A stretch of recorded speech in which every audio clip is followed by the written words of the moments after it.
5 months ago, I put out a video on this channel called The One Player Tottenham Need, in which I said Spurs' most pressing need in the squad was to bring in a deep-sitting midfielder whose standout attribute was their progressive passing. Spurs didn't do that, and instead they loaned in João Palhinha, who is an outstanding tackler of the ball, and confusingly, he has also scored some absolute bangers for some reason.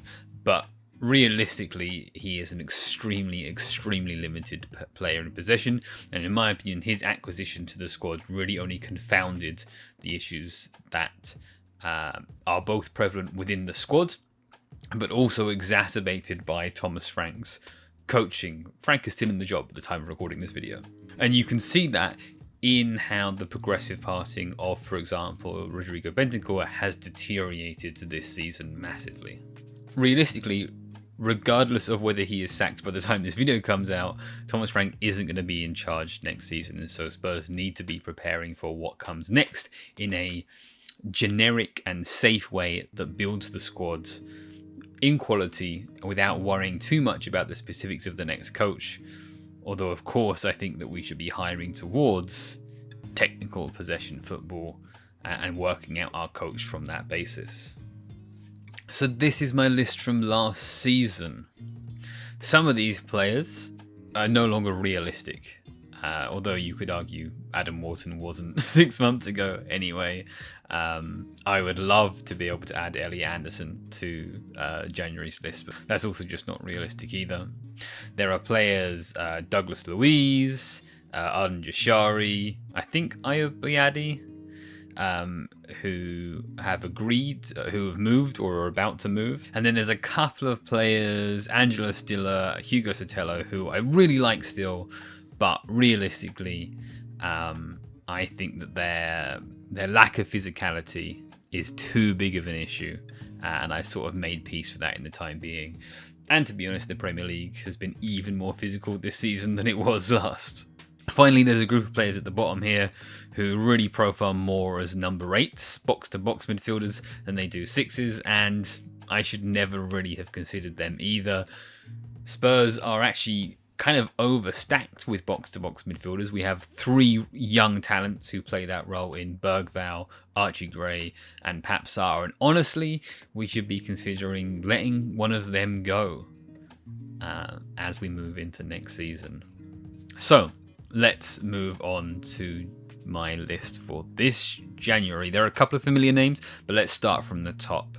Top of my list is Chema Andres, who is at Stuttgart. Chema's data doesn't absolutely jump off the page at you, but what I really like about him is that basically everything he does is operating from within the opposition's defensive block, playing in high pressure, tight, difficult areas, rather than constantly dropping out into the back line to get on the ball.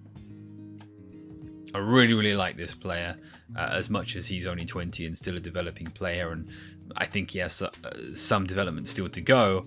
I still think that he would be an immediate, strong addition to our squad.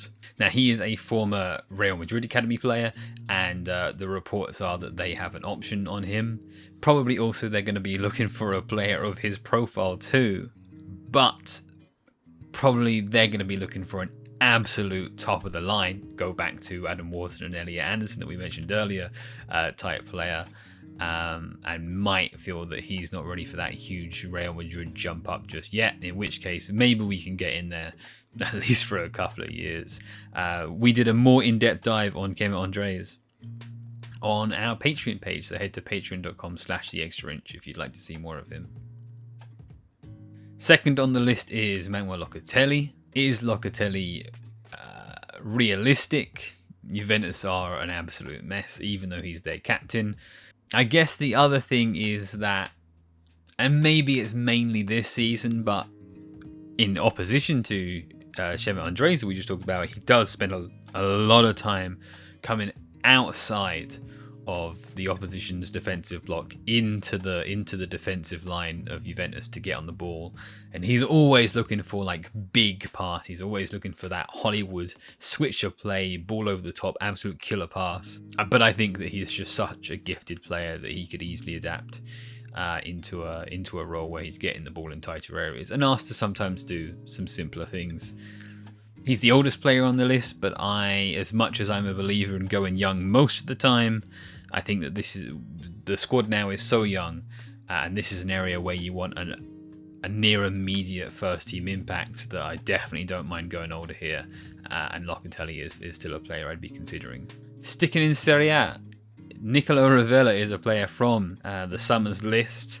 He has not played a lot of football since then. He has been suffering with an inflammation of the pubic bone, which is a bit of a scary injury. He's been on the bench a couple of times recently, so probably you shouldn't be going in for him in January. See how he gets back to form and fitness over the next half season.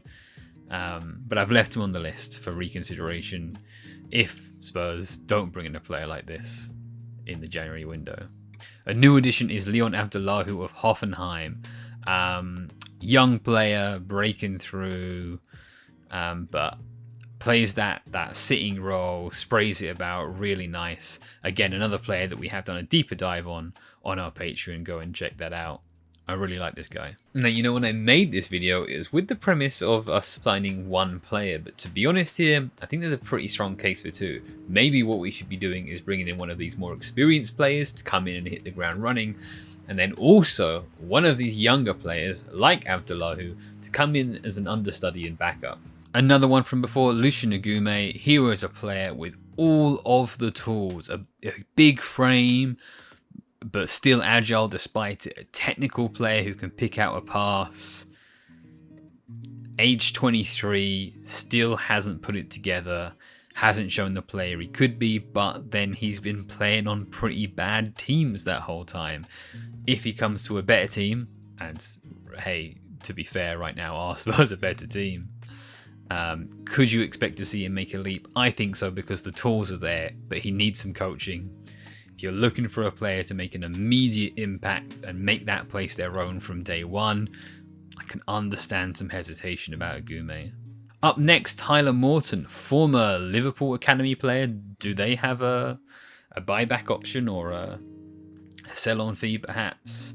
Having a really good time in Lyon this season. If you look at the data, it suggests that he's actually he gets more of his progression through his carrying rather than his passing. But that is an outlier compared to his 2 seasons in the Championship. The other concern about Morton is that he is a little on the slight side. Obviously, he's once again a younger player. Could there be some physical growth there? Would you have concerns about his physicality and his overall defensive output in the Premier League? Maybe a little. But yeah, there's a really lovely technical player here who I think does enough defensively. Pape Gueye of Villarreal.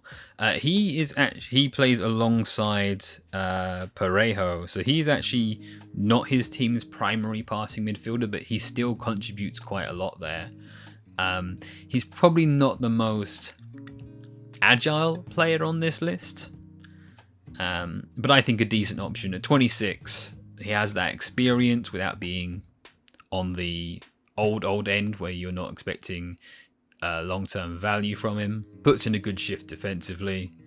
This is a safe and steady option when some of the more exciting ones rule themselves out.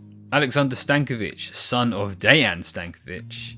Breakout season with Brugge. I think if you go onto YouTube, you type his name in, you see some of his highlights, you see a guy who is sprinting to get on the ball, turning with it immediately, sprinting again with the ball, making these huge runs, hitting these huge, massive switches of the ball, these absolute killer balls over the top. Really fun, really exciting to watch.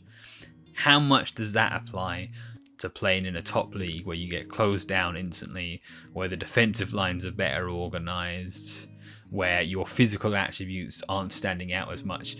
I think it would be a big jump for him to make, and he's playing the role this season that Arden Jashari was playing last season. Jashari moved to AC Milan, where at first he suffered with a major injury, and he's yet to really start a game since then. Is that Allegri being overly cautious with a young, unproven player, or is he maybe not showing all that much in training just yet?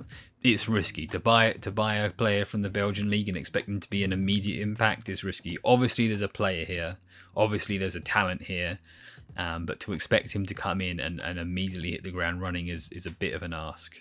Getting towards the bottom of the list, Andre at Wolves, really technically gifted player, excellent under pressure, a carrier, a passer. The concern with Andre is his physical game. He came to my attention before when he was in Brazil, and that was a query: could he do it in the Premier League? And you can say, hey, he is a starter in the Premier League team. I do think that his physical limitations mean that he does sometimes get a little bullied in the Premier League, but obviously not so much that he doesn't start games for even a terrible Premier League team. So there's a player here. And then last on the list, Enzo Baranecchia. Weird career trajectory. He's on Aston Villa's books, but I don't think he's played a game from them. He's on loan at Benfica, where he is having the time of his life, pinging the ball about, receiving under pressure, looking fantastic, kind of blowing the league away. So why isn't he starting games instead for Villa?